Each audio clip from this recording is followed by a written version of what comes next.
반갑습니다. 6월 8일 목요일 새벽 하나님께 올려드립니다. 함께 288장, 찬송가 288장 부르십니다.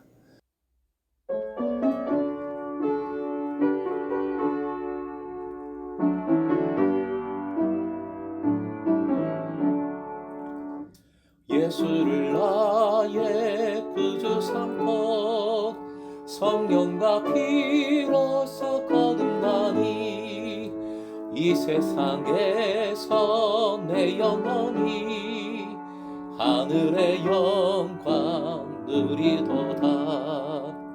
이것이 나의 간증이요 이것이 나의 찬송일세.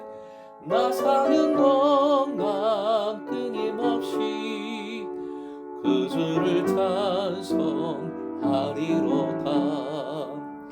주 안의 기쁨 누림으로 마음의 풍랑이 잔잔하니 세상과 나는 간 것 없고 구속한 주만 보이도다.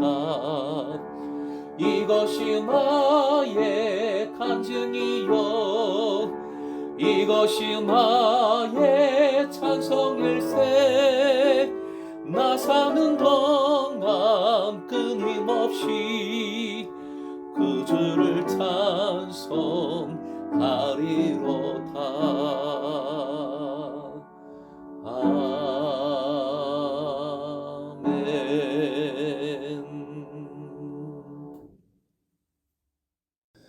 오늘 말씀은 로마서 11장 25절에서 29절, 25절부터 29절까지의 말씀입니다. 함께 읽겠습니다. 형제들아, 너희가 스스로 지혜 있다 하면서 이 신비를 너희가 모르기를 내가 원하지 아니하노니 이 신비는 이방인의 충만한 수가 들어오기까지 이스라엘의 더러는 우둔하게 된 것이라. 그리하여 온 이스라엘이 구원을 받으리라 기록된 바 구원자가 시온에서 오사 야곱에게서 경건하지 않은 것을 돌이키시겠고 내가 그들의 죄를 없이 할 때에 그들에게 이루어질 내 언약이 이것이라 함과 같으니라. 복음으로 하면 그들이 너희로 말미암아 원수된 자요 택하심으로 하면 조상들로 말미암아 사랑을 입은 자라.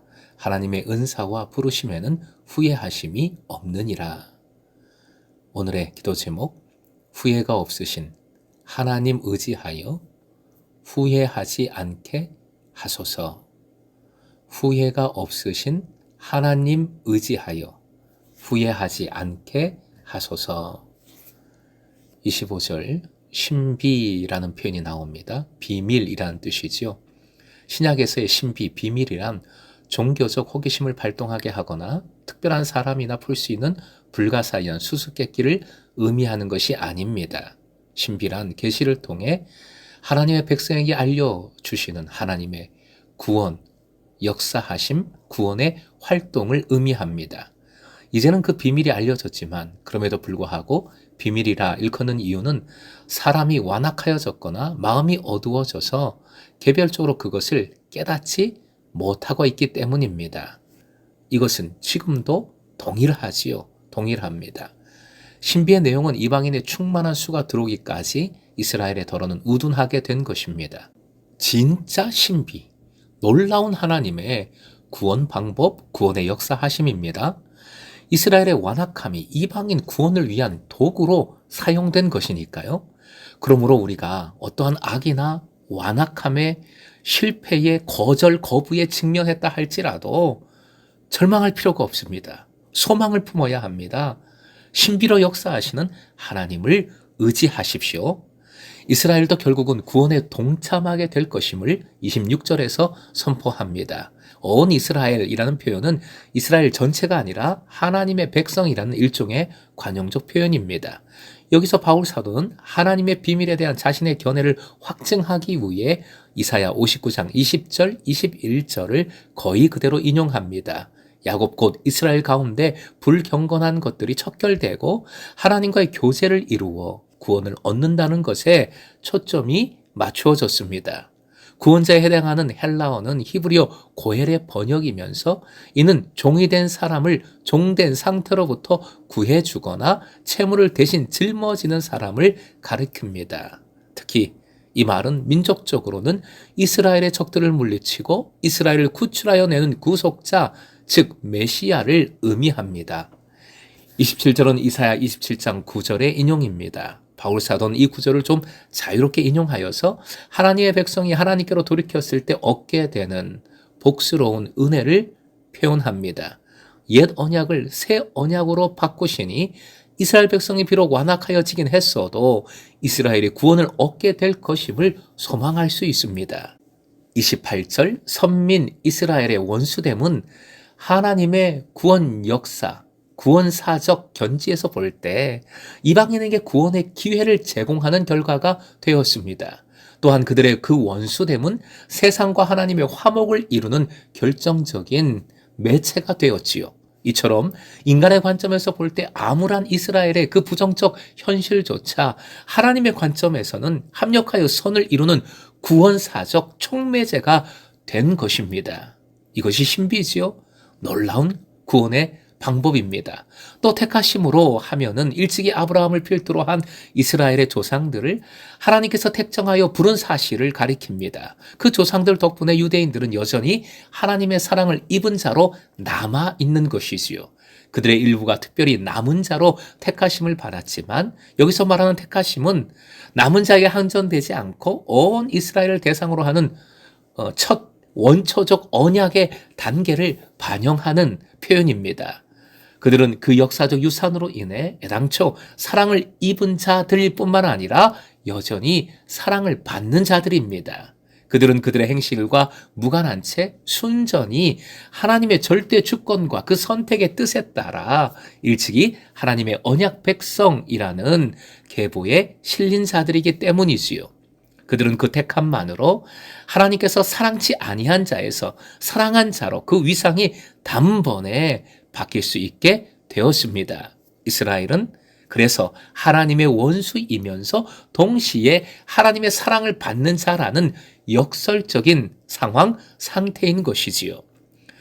조상들로 말미암아라는 표현을 좀 오해하시면 안 됩니다. 이 표현은 조상들의 공적에 근거한다는 것이 아닙니다. 즉 조상들이 보여준 의로운 행위가 축적되어 후손들에게 영향을 주었다라는 의미가 아닙니다. 가계에 흐르는 축복 또는 가계에 흐르는 저주 이런 말을 들어보셨을 겁니다. 은연중에 우리도 그렇게 생각할 수 있습니다. 그런데 이런 개념은 그 자체가 기독교 신앙이 아닙니다. 이단적입니다. 조상들로 말미암아라는 것은 이 표현은 조상들과 맺어두신 하나님의 언약, 원초적 언약을 의미합니다. 하나님께서는 하나님의 백성들에게 은혜를 베푸셔서 신실하게 언약을 성취해 가심으로 그 후손들에게도 조상들과 맺은 언약을 성취하실 것입니다. 신실하신 하나님이시니까요. 29절의 극적인 표현으로 이것이 명백히 선포됩니다. 즉 하나님의 은사와 부르심에는 후회하심이 없습니다. 은사와 부르심이라는 표현은 부르심의 은사라는 뜻으로 생각하시면 됩니다. 후회하심이 없느니라에 해당하는 원어가 문장의 첫마디에 오고 있습니다. 강조되고 있는 것이지요. 구약에서 하나님의 후회하심에 대한 표현이 몇 군데 나타나는데 그때 후회하심이란 실수를 인정하여 돌이키는 것이 아니라 상대방에 대해 인간에 대해 심히 유감의 뜻을 나타내는 것의 의미입니다. 하나님께서는 한번 정하신 뜻을 돌이키거나 변심하지 않으시며 실수하시는 일이 없습니다. 후회하심이 없다라는 선포의 의미입니다. 사랑하는 금성의 제자 여러분, 하나님의 은사와 부르심의 은사에는 후회하심이 없습니다. 이제 우리는 그 은혜로 인하여 사랑받은 자일 뿐만 아니라 지금도 여전히 사랑해 주시는 자임을 믿으십시오. 이 믿음으로 스스로 당당하십시오. 그 어떤 것에도 이 사랑에서 끊을 수가 없습니다. 혹시 실패하셨습니까? 스스로 못나 보이고 부족한 그런 생각이 드십니까? 그럼에도 불구하고 예수님 값어치 하나님의 사랑을 받는 자라는 그 진리, 그 현실 앞에서 당당하십시오. 그리고 우리도 후회하지 말아야 하겠습니다. 후회가 없으신 주님의 사랑 안에서 우리도 돌아보지 마십시다. 다른 이가 내 마음에 안 든다고, 전과 같지 않다고, 힘들다고, 문제가 생겼다고 후회하거나 후회하면서 포기하지 마십시다. 사람인데 어찌 후회가 안 들겠습니까? 때로는 포기하고 싶은 마음 생기지요. 하지만 성령님 의지하여 그때 성령님 의지하여 마음을 다시 다잡으십시다. 하나님 나라 함께 이루어 가야 합니다. 우리가 알 수도 없는 방법으로 신비로 역사하시는 하나님을 의지하는 가운데 어떤 상황에서도 소망을 품고 부르심에 합당한 믿음의 삶을 살아가는 금성의 제자 되시길 주님의 이름으로 축원드립니다.